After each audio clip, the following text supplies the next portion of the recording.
نحمده ونصلي على رسوله الكريم أما بعد فأعوذ بالله السميع العليم من الشيطان الرجيم من همزه ونفخه ونفسه بسم الله الرحمن الرحيم لقد من الله على المؤمنين إذ بعث فيهم رسولا من أنفسهم يتلو عليهم آياته ويزكيهم ويعلمهم الكتاب والحكمة وإن كانوا من قبل لفي ضلال مبين۔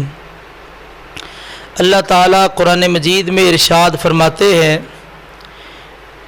یقیناً اللہ تعالیٰ نے مومنوں پر احسان کیا جب انہی میں سے ایک عظیم رسول مبعوث فرمایا اور ان کے اندر مبعوث فرمایا۔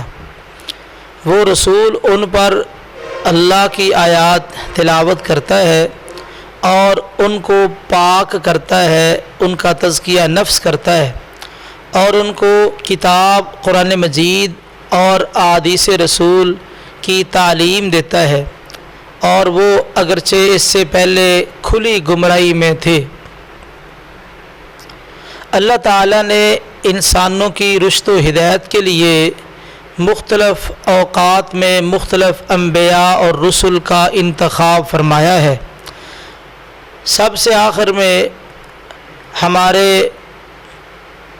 نبی مکرم صلی اللہ علیہ وسلم کی باری آئی، آپ کو خاتم الانبیاء بنایا، آخری نبی بنایا اور آپ کو معلم بنا کے بھیجا ہے۔ قرآن مجید میں نبی کریم صلی اللہ علیہ وسلم کی بعثت کے مقاصد کئی ایک مقام پہ بیان کیے گئے۔ آپ کی بعثت کے جو مقاصد ہے وہ اس آیت میں بھی بیان کیے گئے۔ آپ کی بعثت کا پہلا مقصد یتلو علیہم آیاتی، آپ اللہ تعالیٰ کے قرآن کی آیات کی تلاوت کرنے والے ہیں۔ دوسرا مقصد وَيُزَكِّيهِمْ، آپ ان کا تزکیہ نفس فرمانے والے، اور تیسرا مقصد ان کو قرآن مجید کی تعلیم دینے والے، اور چوتھا مقصد نبی کریم صلی اللہ علیہ وسلم کی احادیث کی تعلیم دینے والے۔ یعنی 4 مقاصد ہیں آپ کی بعثت کے۔ اگر آپ ان مقاصد پہ غور و خوض کریں، نظر دوڑائیں، تو آپ کو یہ بات معلوم ہوگی کہ نبی کریم صلی اللہ علیہ وسلم کی بعثت کے 2 بنیادی مقصد ہیں۔ پہلا مقصد تعلیم ہے اور دوسرا مقصد تربیت ہے۔ آپ معلم بن کر آئے۔ ایک صحیح حدیث میں نبی کریم صلی اللہ علیہ وسلم نے ارشاد فرمایا، ان اللہ لم یبعثنی معنفا ولکن بعثنی معلما میسرا۔ آپ نے ارشاد فرمایا کہ اللہ فرماتے ہیں کہ اللہ تعالیٰ نے مجھے جھڑکنے والا، سختی کرنے والا بنا کے نہیں بھیجا، بلکہ اللہ تعالیٰ نے مجھے استاد، معلمہ، سکھانے والا اور آسانی کرنے والا بنا کے بھیجا ہے۔ تو آپ اس دنیا میں معلم بن کے آئے ہیں، سکھانے والے ہیں۔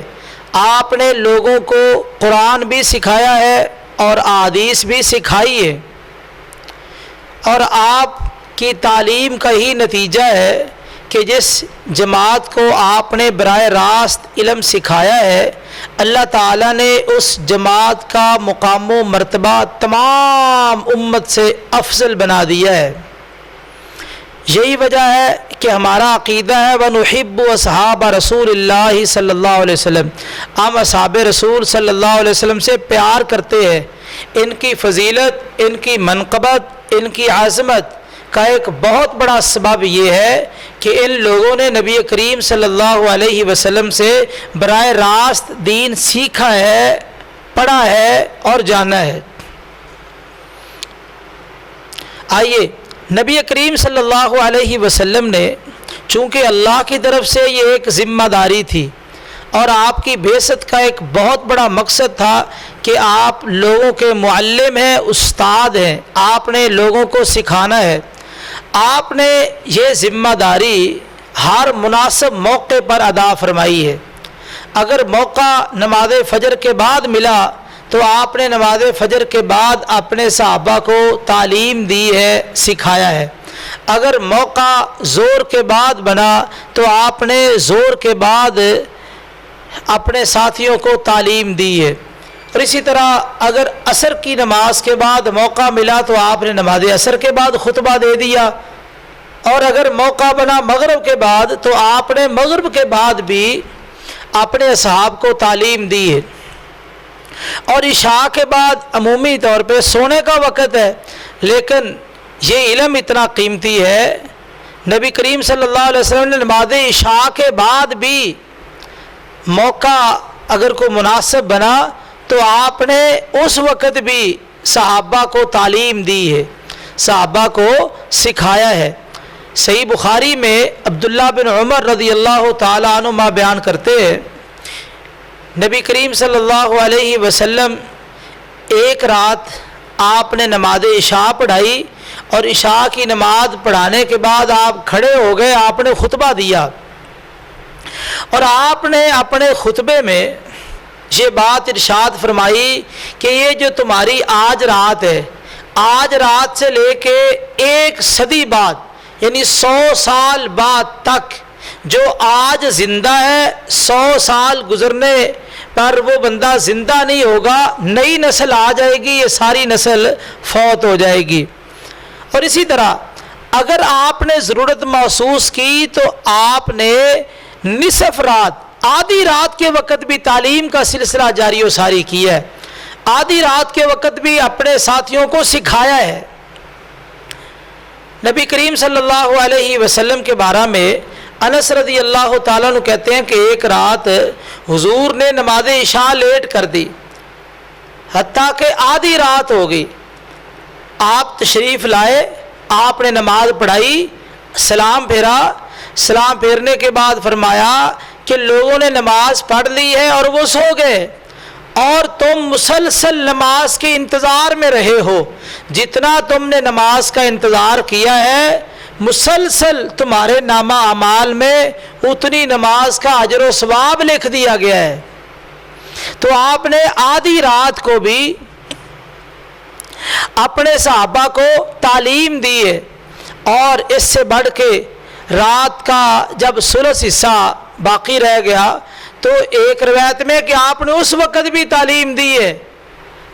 تو اس طرح پتہ یہ چلا کہ آپ نے دن کے وقت تو تعلیم دی ہی دی ہے، رات کے وقت بھی جو آرام کے وقت ہے، سکون کے وقت ہے، سونے کے وقت ہے، اگر کوئی موقع ملا تو اس وقت بھی نبی کریم صلی اللہ علیہ وسلم نے اپنے ساتھیوں کو تعلیم دی ہے، سکھایا ہے۔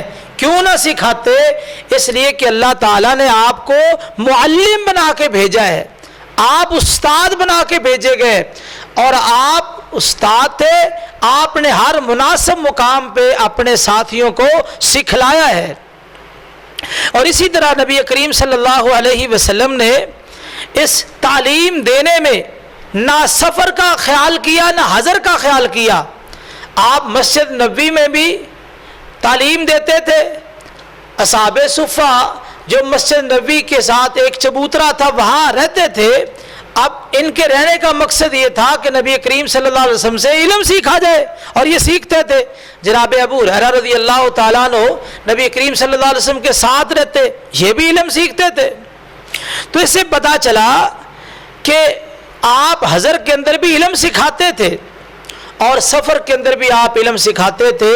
عقبہ بن عامر رضی اللہ تعالی عنہ بیان کرتے ہیں، صحیح حدیث ہے کہ میں نبی کریم صلی اللہ علیہ وسلم کے ساتھ سفر میں تھا، میں نے آپ کی سواری کی مہار کو پکڑا ہوا تھا، تو آپ نے فرمایا اے عقبہ کیا میں تجھے قرآن مجید کی صورتوں میں سے 2 بہترین صورتوں کے بارے میں نہ بتاؤں؟ کہا حضور ضرور بتائیے۔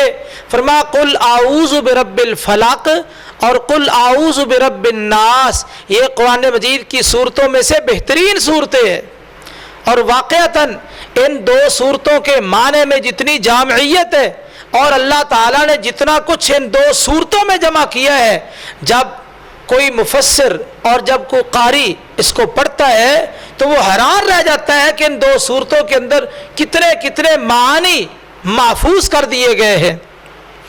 یہی وجہ ہے کہ نبی کریم صلی اللہ علیہ وسلم ان کے ساتھ دم کیا کرتے تھے۔ تو خیر بات یہ ہو رہی ہے کہ آپ نے سفر کے اندر بھی اپنے صحابی عقبہ بن عامر رضی اللہ تعالیٰ عنہ کو تعلیم دی ہے۔ تو آپ نے تعلیم دینے کے لیے نہ سفر دیکھا نہ حضر دیکھا، بلکہ حجۃ الوداع کا موقع ہے، وہاں رش ہے۔ آج کل تو بڑے انتظامات ہیں، 2 سالوں سے تو کرونا کی نظر ہو گیا اور حج عمرے کے لیے بڑی پریشانی ہے، لیکن اس سے پہلے کتنی کثیر تعداد ہے جاتی ہے حج عمرے کے لیے، تو انہوں نے بڑے بڑے انتظامات کر رکھے۔ اس وقت اتنے انتظامات بھی نہیں تھے، اور نبی صلی اللہ علیہ وسلم کی زندگی میں یہ تاریخی مجمع ہے۔ تو آپ نے اس موقع پر کیا ارشاد فرمایا؟ آپ بار بار کہہ رہے تھے خذوا عنی مناسککم، خذوا عنی مناسککم، خذوا عنی مناسککم، مجھ سے اپنی عبادت کے طریقے سیکھ لو، حج کا طریقہ سیکھ لو، عمرے کا طریقہ سیکھ لو، اور اسی طرح اس کے علاوہ بھی کوئی سوال کرنا ہے تو سوال کر لو، عبادت کے طریقے سیکھ لو۔ یعنی اتنے رش کے موقع پر بھی نبی کریم صلی اللہ علیہ وسلم نے اپنے صحابہ کے اندر یہ اعلان کیا، جس نے جو پوچھنا ہے، جو سوال کرنا ہے، جو سیکھنا ہے، آ جائے۔ کیوں؟ اس لیے کہ آپ معلم تھے۔ جو استاد ہوتا ہے اس کی خواہش یہ ہوتی ہے جب بھی موقع بنے وہ اپنے شاگردوں کو سکھلائے، سمجھائے اور بتلائے۔ آپ نے کوئی موقع خالی نہیں جانے دیا۔ آپ دیکھیے، آپ موقع تو اپنی جگہ پہ، اس کے علاوہ آپ نے جو مختلف عمروں کے لوگ ہیں، اگر بچے ملے بچوں کی تربیت کی، جوان ملے ان کی تربیت کی، بڑی عمر کے لوگ ملے ان کی تربیت کی، مردوں کی بھی تربیت کی، عورتوں کی بھی تربیت کی ہے۔ بچوں کی تربیت کیسے کی؟ عبداللہ بن عباس رضی اللہ تعالی عنہما چھوٹے بچے ہیں، نبی کریم صلی اللہ علیہ وسلم نے ارشاد فرمایا یا غلام، اے بچے، کیا میں تجھے ایسے کلمات نہ سکھاؤں جو کلمات تجھے نفع دے، فائدہ پہنچائے؟ آپ نے پھر کلمات سکھائے، فرمایا احفظ اللہ یحفظک، تو اللہ کی حفاظت کر، اس کے دین کی حفاظت کر، اس کی شریعت کی حفاظت کر، اللہ تیری حفاظت کرے گا۔ احفظ اللہ تجدہ تجاہک، تو اللہ کی حفاظت کر، جب پریشانی آئے گی، مصیبت آئے گی، دکھ آئے گا، درد آئے گا، تو اللہ کو اپنے سامنے پائے گا۔ وَإِذَا سَأَلْتَ فَاسْأَلِ اللَّهَ، جب تجھے سوال کرنے کی ضرورت ہو، تو انہیں سوال کرنا ہو، کچھ مانگنا ہو، دنیا والوں سے نہ مانگنا، جب بھی مانگنا ہے تو اللہ کے سامنے ہاتھ پھیلانا، اللہ سے مانگنا، وہ عطا کر دے گا۔ وَإِذَا اسْتَعَنْتَ فَاسْتَعِنْ بِاللَّهِ، اور جب مدد طلب کرنے کی ضرورت پیش ہو تو مدد بھی مانگنی ہے تو اللہ سے مدد مانگنی ہے، کیونکہ وہ سب سے بڑا مددگار ہے۔ فرمایا وَعْلَمْ، اے بچے جان لے، وَعْلَمْ أَنَّ الْأُمَّةَ لَوِ اجْتَمَعَتْ عَلَىٰ أَن يَنفَعُوكَ بِشَيْءٍ، اگر ساری امت جمع ہو جائے اس مسئلے پر کہ وہ تجھے کوئی فائدہ پہنچانا چاہتے ہیں، اور اللہ نے وہ تیرے مقدر میں فائدہ نہیں لکھا، ساری امت جمع ہو جائے، اس فائدے کو پہنچانے میں رب نے وہ فائدہ نہیں لکھا، ساری امت جمع ہو کے تجھے فائدہ نہیں پہنچا سکتی، اور اگر ساری امت جمع ہو جائے تجھے نقصان پہنچانے پہ اللہ نے وہ نقصان نہیں لکھا، ساری امت مل کے تجھے نقصان نہیں پہنچا سکتی۔ آپ چھوٹے بچے کو سمجھا رہے ہیں، چھوٹے بچے کو تعلیم دے رہے ہیں، اور اس کے دل و دماغ میں یہ عقیدے کے مسائل راسخ کر رہے ہیں۔ اس سے پتہ چلا کہ چھوٹے بچوں کے ذہنوں میں عقیدے کی باتیں داخل کرنی چاہیے تاکہ ان کا عقیدہ مضبوط ہو جائے، جب وہ بڑے ہوں ان کا عقیدہ چٹانوں جیسا مضبوط ہو، چٹانیں ٹوٹ جائے لیکن ان کا عقیدہ نہ ٹوٹے، عقیدہ مضبوط رہے۔ عمر بن ابی سلمہ رضی اللہ تعالیٰ عنہ، یہ ابو سلمہ کا بیٹا جو فوت ہو گئے تھے، اور ام سلمہ رضی اللہ تعالی عنہ کا بھی بیٹا ہے، جب نبی کریم صلی اللہ علیہ وسلم نے شادی کر لی تو یہ گود میں تھا، اس بچے نے آپ کے گھر میں پرورش پائی ہے۔ آپ جب کبھی اکٹھا کھانا کھاتے، بڑے برتن میں کھانا ہوتا، تو یہ بچہ کھانا کھاتا تو پورے تھال میں سے کبھی وہاں سے لقمہ لے لیا، کبھی وہاں سے، کبھی وہاں سے۔ آپ نے کہا یا غلام، او بیٹا، جب آپ نے کھانا کھانا ہے سم اللہ، اللہ کا نام لینا ہے۔ بچوں کو آپ سمجھا رہے، تعلیم دے رہے، آداب دیکھیے کھانے کے، سم اللہ، جب کھانا کھانا ہے تو اللہ کا نام لینا ہے۔ وَكُلْ بِيَمِينِكَ، جب کھانا کھانا دائیں ہاتھ کے ساتھ کھانا ہے۔ وَكُلْ مِمَّا يَلِيكَ، اپنے قریب سے کھانا ہے۔ تو آپ دیکھیے بچوں کی تربیت کر رہے ہیں، بچوں کو سمجھا رہے ہیں۔ اور اگر کسی جوان کو سمجھانے کا موقع آیا تو آپ نے اس کو بھی سمجھایا اور اس کو بھی دین سکھلایا ہے۔ صحیح حدیث میں ہے، ایک نوجوان نبی کریم صلی اللہ علیہ وسلم کے پاس آیا، آپ کے ہاتھ پہ بیعت کی، اور اس نے بیعت کرنے کے بعد ایک بات کی کہ حضرت مجھے زنا کی اجازت دے۔ اب صحابہ اور نبی کریم صلی اللہ علیہ وسلم، اتنی پاکیزہ مجلس، تو اس نے اتنی پاکیزہ مجلس میں کیا کہا کہ مجھے زنا کی اجازت دے۔ نبی کریم صلی اللہ علیہ وسلم نے کہا مجھے یہ بتا، تیری خالہ ہے؟ جی ہے۔ پھوپھی ہے؟ جی ہے۔ ہمشیرہ ہے؟ جی ہے۔ ماں ہے؟ جی ہے۔ کہا اگر کوئی آدمی ان کے ساتھ برائی کا ارادہ کرے تو تیرا کیا خیال ہے؟ کہا میں کبھی برداشت نہیں کروں گا۔ کہا جس کے ساتھ تو ارادہ کرے گا وہ بھی تو کسی کی خالہ ہے، پھوپھی ہے، کسی کی ماں ہے اور کسی کی بہن ہے۔ تو کہا مسئلہ سمجھ آ گیا۔ اس کے بعد نبی کریم صلی اللہ علیہ وسلم نے دعا کی، فرمایا اللہم طاہر قلبا، اے اللہ اس کے دل کو پاک کر دے، اس کا دل پاک کر دے، صاف کر دے، ہر قسم کی علائش غلاظت سے اس کا دل صاف ستھرا کر دے۔ اللہم طاہر قلبا، اے اللہ اس کے دل کو صاف کر، واغفر ذنبا، اس کے گناہ کو معاف کر دے، وحسن فرجا، اور اس کے شرمگاہ کو محفوظ کر دے۔ آپ نے دعا کی، دعا کی برکت کیا ہوئی؟ راوی بیان کرتے ہیں اس کے بعد یہ کئی سال تک زندہ رہا، اس بندے نے کبھی غیر محرم عورت کی طرف دیکھا بھی نہیں تھا۔ نبی کریم صلی اللہ علیہ وسلم نے ایسی پیاری تعلیم دی ہے، ایسا پیارا علم سکھایا ہے، اور آپ معلم تھے، واقعتاً ہی معلم تھے اور آسانیاں پیدا کرنے والے تھے۔ یہ بڑا طویل موضوع ہے۔ ایک واقعہ، معاویہ بن حکم السلمی رضی اللہ تعالی عنہ، عظیم صحابی رسول ہے، کہتے ہیں میں نبی کریم صلی اللہ علیہ وسلم کے ساتھ نماز پڑھ رہا تھا، دوران نماز ایک بندے کو چھینک آ گئی، تو میں نے کہا یرحمک اللہ۔